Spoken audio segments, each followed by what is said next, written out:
Pada hari ini kita melakukan sosialisasi yang dihadiri oleh seluruh kepala UPD, camat, beberapa lembaga LSM di Kota Surabaya. Kita jadikan satu untuk sosialisasi bahwa warga Surabaya harus menggempur rokok ilegal. Jadi bagaimana kita sekarang menggunakan rokok yang legal. Karena bagaimanapun dari dana hasil bagi cukai itu dikembalikan kepada masing-masing pemerintah kota dan pemerintah daerah untuk membangun di bidang kesehatan. Karena itulah kita sosialisasi, kita sampaikan, ayo sama-sama kita menggunakan, kalau kita merokok, kita menggunakan rokok yang legal yang sudah ada izinnya atau lepas dari bea cukai. Jadi jangan kita menggunakan rokok yang ilegal. Dan ini kita lakukan karena masih ada masyarakat yang belum tahu rokok apa saja sih yang termasuk dalam daftar cukai, item apa saja, sehingga kita sama-sama menjaga dan Surabaya ini harus bergotong royong dan bersama-sama untuk mengatakan bahwa kita harus menolak rokok ilegal. Pak, kalau Surabaya sendiri berapa Pak pendapatan dari cukai rokok Pak? Di Surabaya berapa Pak pendapatan dari cukai rokok Pak? Bagi hasil, bagi hasilnya kita tahun ini belum keluar ya, tahun ini belum keluar, tahun depan saya belum ini. Jadi kemarin sudah beberapa, ini sudah berapa miliar sudah kita dapatkan, 24 miliaran kita. Ini sudah kita dapat sehingga apa? Ya seyogyanya dan seharusnya dan wajibnya. Maka bagaimana pemerintah daerah itu melakukan hal yang harus bisa menunjang rokok sing legal, sehingga cukai yang dana bagi hasil cukai diberikan pemerintah itu kan ya dampaknya. Dan kita bersama-sama lah untuk membangun itu ya. Pak, ini lebih menyasar kemana Pak? Maka yang penting ada tahapannya, dari bagi hasil itu digunakan untuk kesehatan. Ada macam-macam yang bisa digunakan untuk meningkatkan kesehatan, untuk meningkatkan di rumah sakit, kita dilakukan untuk itu. Karena itulah kita lakukan ya bareng-bareng. Masuk dana bagi hasil juga dikekno, tapi awak dhewe juga tidak menunjang yang resmi sing rokok sing legal. Itu kita harus bersama-sama. Pak, ini lebih menyasar kemana? Ke arah ke sosialisasi ini menyasar ke siapa saja? Semuanya. Nanti kenapa khususnya? Ini setelah ini camat ya turun ke bawah, turun ke kelurahan, lurah turun ke bawah, ke warganya, ke RT RW. Ini kita lakukan terus secara masif nanti. Karena kita harus bersama-sama. Kalau kita hanya di tingkat kota ya percuma, tapi nanti kita akan lakukan terus-menerus ke bawah sampai nanti ke tingkat kota, dari camat ke lurah, lurah sampai ke RW dan ke masyarakat. Sehingga tahu semua lah mana item-item yang perlu. Makanya sekarang dilakukan ini loh, yang tidak boleh, yang termasuk dalam data yang kena cukai rokok. Terus nanti kalau dia tidak kena cukai rokok, terus ono apa itu dampaknya, kita harus tahu semuanya kan? Makanya kita sosialisasi aja. Apa yang dilakukan oleh pemerintah sendiri ketika nantinya menemui produsen-produsen jika mengedarkan rokok ilegal itu sendiri? Ya jelas ya, gempur rokok ilegal, tutup. Saya kan pasti koordinasi lah. Mungkin, Pak? Nah nanti beliau nih sampaikan, karena beliau sudah ada, Pak Kapolres Tabes ada, Pak Kapolres Tanjung Perak ada, Kejaksaan ada. Pertanyaannya kan satu, lek iku gak sesuai aturan, lek iku gak legal, apa ya dijarno? Insya Allah kami Forkompinda yang berdiri di sini dengan beliaunya dari Bea Cukai tidak akan pernah membiarkan itu terjadi di kota Surabaya.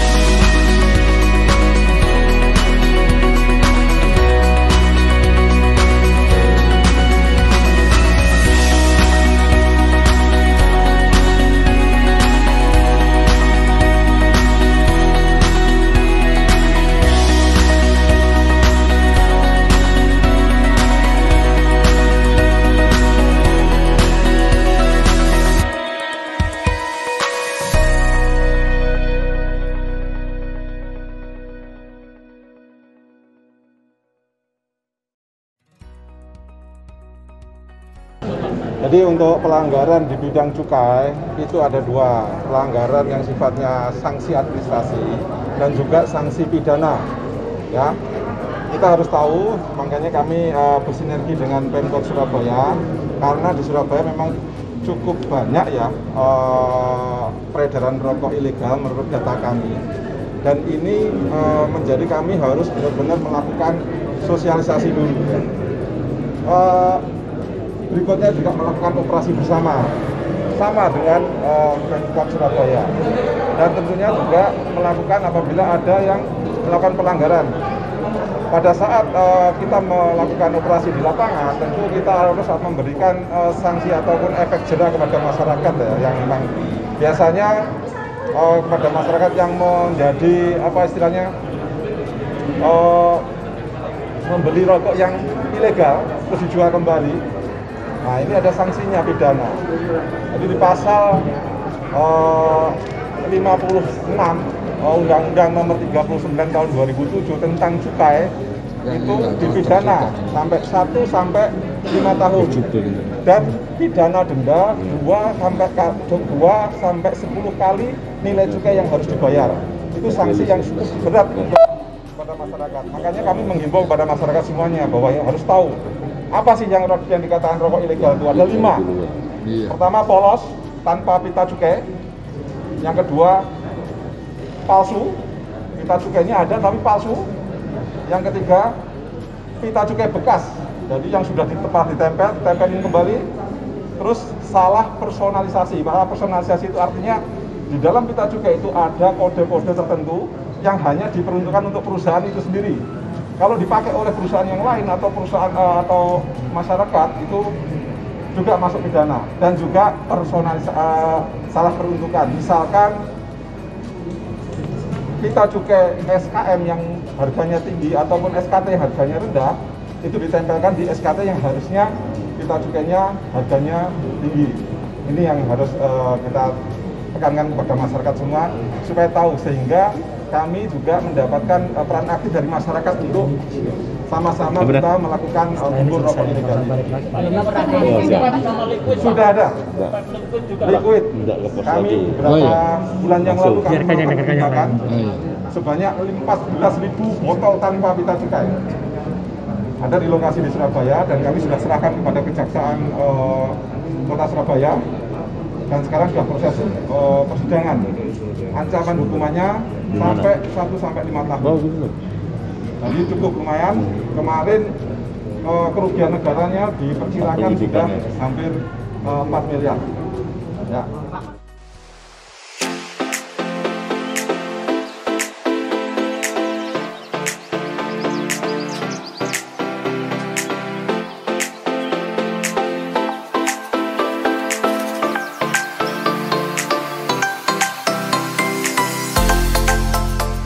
Perkenalkan, nama saya Eko. Saya di Bea Cukai Sidoarjo selaku PB Pemeriksa Bea Cukai Ahli Pertama di unit penindakan dan penyidikan.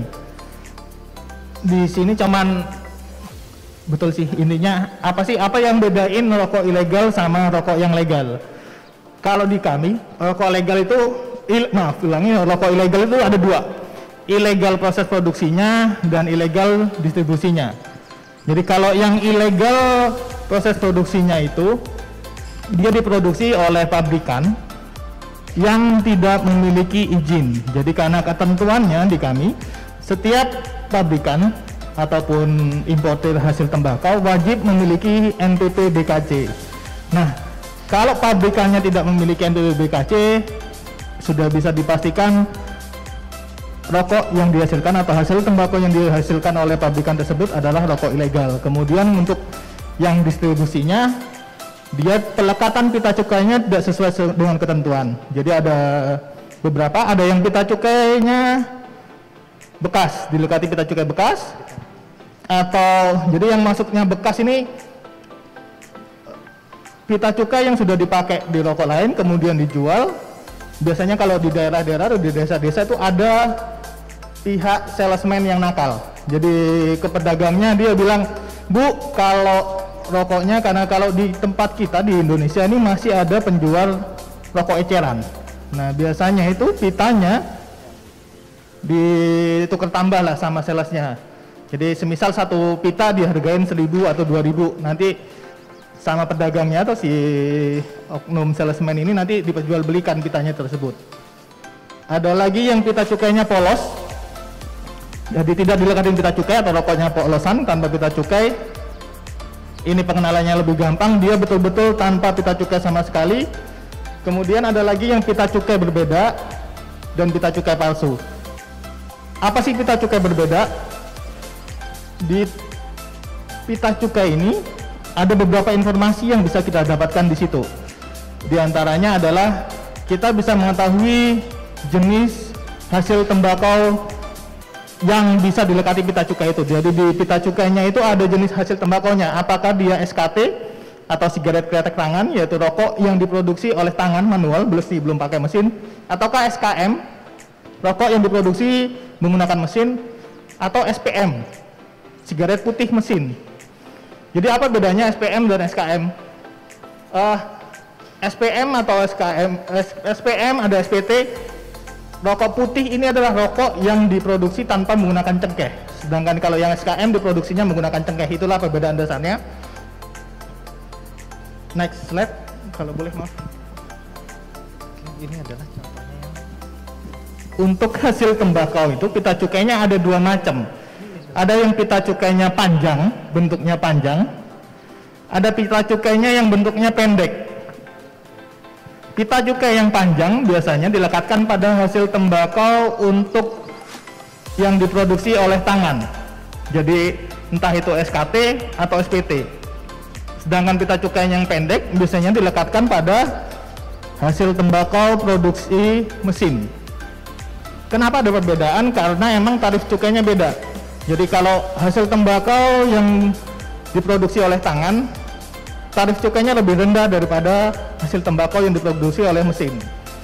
Nah, perbedaan itulah yang perbedaan tarif cukainya itu yang mengakibatkan adanya oknum atau oknum pabrikan yang nakal untuk memanfaatkan peluang itu. Karena adanya disparitas harga itu, si pengusaha hasil tembakau akan mencoba memperoleh keuntungan lebih dengan menggunakan pita cukai hasil SKT, maksudnya ulangi, pita cukai untuk SKT atau SPT dilekatkan kepada pita cukai untuk dilekatkan pada hasil tembakau yang SKM atau SPM. Selain itu di pita cukai juga ada kode personalisasi. Apa kode personalisasi? Kode personalisasi itu hanya dikenakan kepada pabrikan golongan 2 atau 3. Bagi teman-teman umum mungkin agak beda.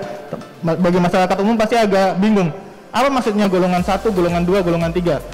Itu penggolongannya itu ada di internal kami, biasanya dari segi produksi batang rokok yang dihasilkan oleh pabrikan tersebut.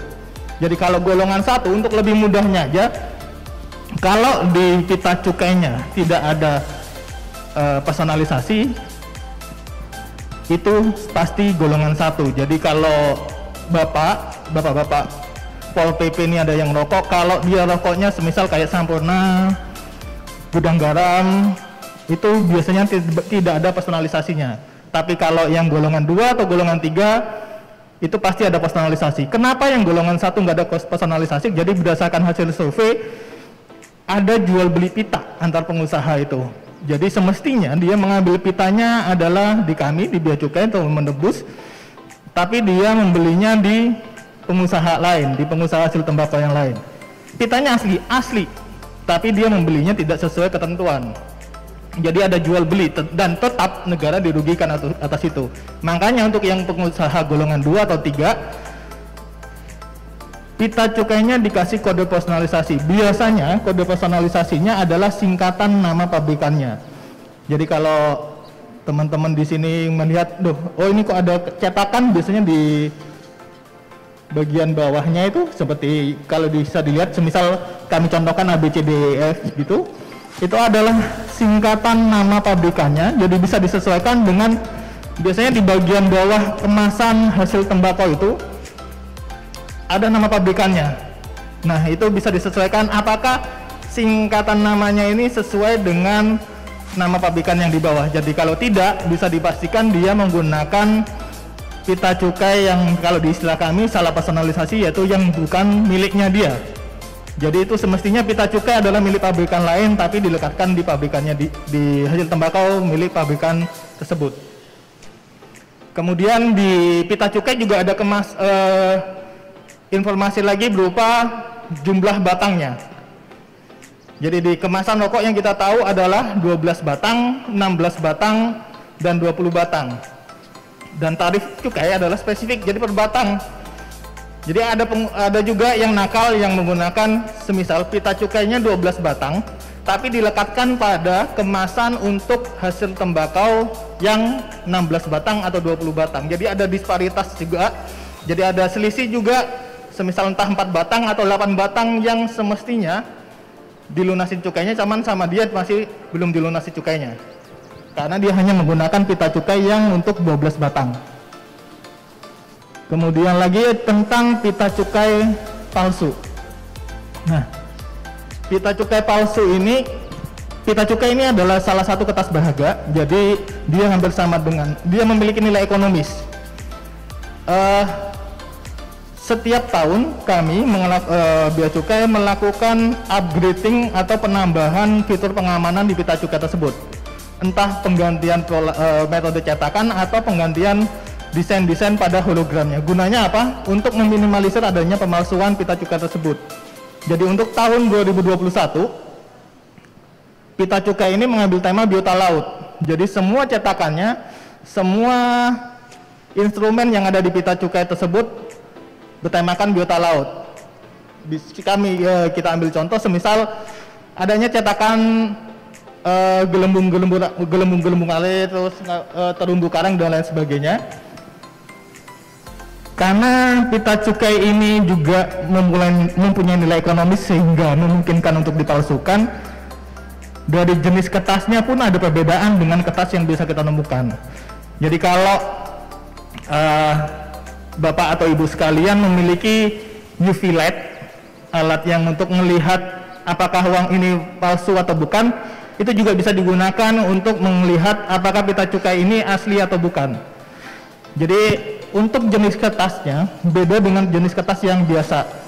Di pita cukai ini ada, kalau di kami menyebutnya serat cacing.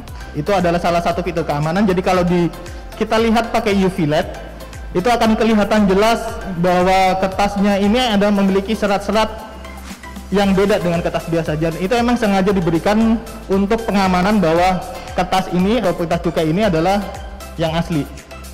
Biasanya kalau yang palsu itu hanya bentuknya cetakan aja. Kalau itu emang seratnya tersebut ada di kertas tersebut. Dan yang lain lagi adalah warna kertasnya memiliki perbedaan dengan kertas biasa. Jadi kalau pita cukai itu kertasnya adalah warnanya untuk tahun 2021 warna dasarnya adalah biru muda. Jadi kalau kertas HVS atau pita cukai yang palsu biasanya warna birunya itu berupa cetakan. Sedangkan kalau yang asli adalah memang warna kertasnya berdasarkan warna dasar kertasnya adalah biru muda.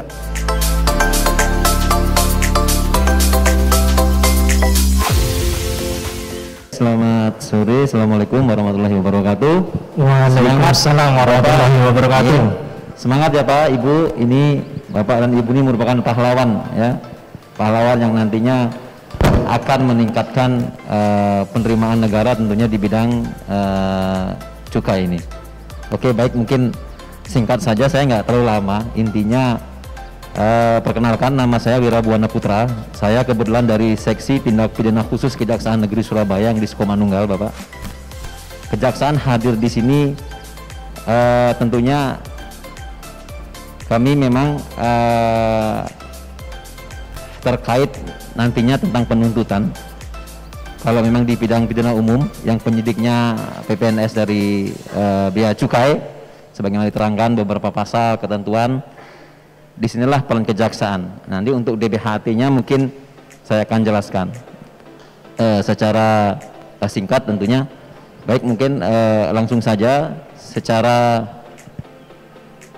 teori mungkin tadi sudah disampaikan banyak menyangkut tindak pidana cukai. Tentunya sudah tidak diragukan lagi. Mungkin Bapak dan Ibu semua di sini hanya tinggal mempelajari, mencermati dan membaca pedomannya sebagaimana dasar hukumnya. Sudah disampaikan tadi bahwa undang-undangnya disampaikan juga sudah, mungkin tentang DBHT CHT-nya mungkin. Nah, ini dasar hukumnya ya, karena sebelum Bapak dan Ibu nanti melangkah melakukan operasi justisi, khususnya para pahlawan-pahlawan lapangan yang mungkin nanti akan bekerja sama dengan aparat penegak hukum lainnya. Tentunya mari kita bersama-sama bersinergi dengan instansi lain memberantas rokok ilegal ini maupun barang kena cukai ilegal yang nantinya tentunya harus dilandasi dengan dasar hukum. Ya, itu sebelum melangkah tentunya Ibu dan Bapak di sini semua dan saya juga mempunyai tupoksi masing-masing, sehingga tupoksi yang nantinya yang diberikan melekat kemenangan kepada Bapak dan Ibu akan kita laksanakan di lapangan nanti, ya, seperti itu. Kami dari Kejaksaan tentunya sudah mungkin sama ya Ibu, Bapak, sudah diterangkan apa itu cukai, ya. Cukai itu merupakan pungutan negara atas barang yang mempunyai karakteristik khusus. Apa itu karakteristik khusus? Oleh karenanya, karena mempunyai sifat khusus, masuk ke tindak pidana khusus Kejaksaan Negeri Surabaya. Oleh karena itu di dalam kejaksaan itu ada bidang, Pak, bidang pidum, bidang tindak pidana khusus, khususnya saya sebagai penyidik, penyelidik dan penuntut umum juga. Oleh karena itu satu-satunya yang bisa melakukan penuntutan itu adalah jaksa, ya, dominus litis, ajas legal, ajas hukumnya itu. Tentunya proses tahapan perkara dari penyidik PPNS melakukan pengumpulan data dan pool bakat sehingga melakukan penyidikan, akan dikirim SPDP lewat kejaksaan, kejaksaan ditindaklanjuti dengan penerimaan berkas perkara tahap pertama, ya, mungkin akan dilakukan oleh peneliti, jaksa peneliti. Jaksa peneliti melakukan penelitian apakah sudah sesuai dengan unsur formil materialnya P19 atau P21. Tapi alhamdulillah tadi sudah sangat berprestasi. Tadi saya apresiasi buat direktur pajak ini, direktorat PPNS pajak di wilayah Sidoarjo. Ternyata ada 4 SPDP ya Ibu ya yang masuk ke kami. Mungkin alhamdulillah kemarin kita juga sudah melaksanakan tahap 2 ya Bu ya, dan sudah kami limpahkan dalam proses persidangan ya. Mungkin alhamdulillah itulah saya berpesan kepada kita semua bahwa kita memerlukan kerjasama dan sinergitas. Selain pidana umum, kami kejaksaan juga mempunyai kewenangan dalam melakukan pendampingan pengawasan seperti yang Dirjen Bea Cukai sampaikan tentang DBHT CHT itu, ya, sebagaimana dasar hukumnya telah jelas saudara dan saudari semua yang ada di sini. Mungkin landasan hukumnya adalah PMK nomor 20 ya Bu ya, 206 2021. Di sana bagaimana penggunaannya, bagaimana pemantauannya, bagaimana evaluasi terhadap dana bagi hasil tembakau DBHT CHT ini. Karena DBHT CHT ini memang kita harus kawal Bapak dan Ibu semua, karena begitu besar, tidak sedikit, 24M ya mungkin Surabaya ini. Kita harus kawal bagaimana intinya tepat sasaran, tidak terjadi suatu penyimpangan. Itu tindak pidana khususnya, dari segi tindak pidana khususnya. Baik, mungkin kita ke slide langsung saja. Jadi ini peran kejaksaan dalam pidana cukai tentunya seperti yang saya sampaikan tadi. Intinya, lanjut Pak. Oke, saya akan menekankan di sini di penggunaan tentunya seperti yang Ibu sampaikan. Untuk bahan baku kita fokusnya ke penegakan hukum nantinya. Mungkin Bapak dan Ibu yang ada di sini merupakan garda terdepan Bapak. Saya mohon dan saya himbau untuk kerjasamanya dengan kami semua di sini agar kita berperan bersama-sama gencar melakukan operasi justisi. Mungkin Bapak dan Ibu semua yang akan ke lapangan dan saya juga, kita harus bekerja sama dengan aparat penegak hukum lainnya dalam melakukan operasi justisi pemberantasan rokok ilegal sebagaimana yang telah dicanangkan di pamflet-pamflet di masyarakat sana, gempur rokok ilegal. Nah ini ya, mungkin nanti siapa tahu tahun depan Ibu kita sih kalau memenjarakan orang itu kadang-kadang cuman memang perlu penindakan juga. Selain pencegahan, bentuk pencegahannya seperti ini, sosialisasi ya, melakukan suatu pemahaman terkait undang-undangnya, mungkin penindakannya juga kita jalan semua, jadi masyarakat biar mengetahui dan memahami bahwa betapa sangat merugikan sekali peredaran rokok ilegal ini. Bayangkan Ibu, mungkin target 2021 ini penerimaan negara 100 triliun ya mungkin Bu ya. Saya baca di berapa ya Bu ya targetnya? Lebih ya 180 itu. Oleh karenanya mari jangan sampai di dalam tindak pidana korupsi itu biasanya ada merugikan keuangan negara, merugikan perekonomian negara. Nah di sini kalau keuangan negara itu berkurangnya uang surat berharga dan barang milik negara itu tidak berkurang ya, tetapi di sini perekonomian negara yang kita jaga. Bagaimana kebijakan pemerintah itu intinya harus benar-benar berjalan sesuai dengan aturannya ya, seperti yang kita tangani di Kejaksaan Agung sebagaimana Bapak Ibu diketahui di revisi kasus impor tekstil maupun kasus impor emas itu ya. Baik, nanti kita akan menekankan bagi saya kepada para pemangku di sini semua, mungkin di bidang penegakan hukum, sosialisasi kita lakukan, mungkin tinggal pemberantasan barang kena cukai legal ya. Mungkin akan diproses pada bidang kesehatan, tentunya sudah berjalan juga di Kota Surabaya ini Ibu, seperti pengadaan alkes untuk pemulihan ekonomi nasional dalam penanganan COVID-19 juga sudah mungkin sudah bisa dimanfaatkan, sangat besar sekali manfaatnya ini dana bagi hasil cukai ini. Oleh karenanya diperlukan semangat dari Bapak dan Ibu semua untuk gencar melakukan operasi, sama-sama kita gempur rokok ilegal ini.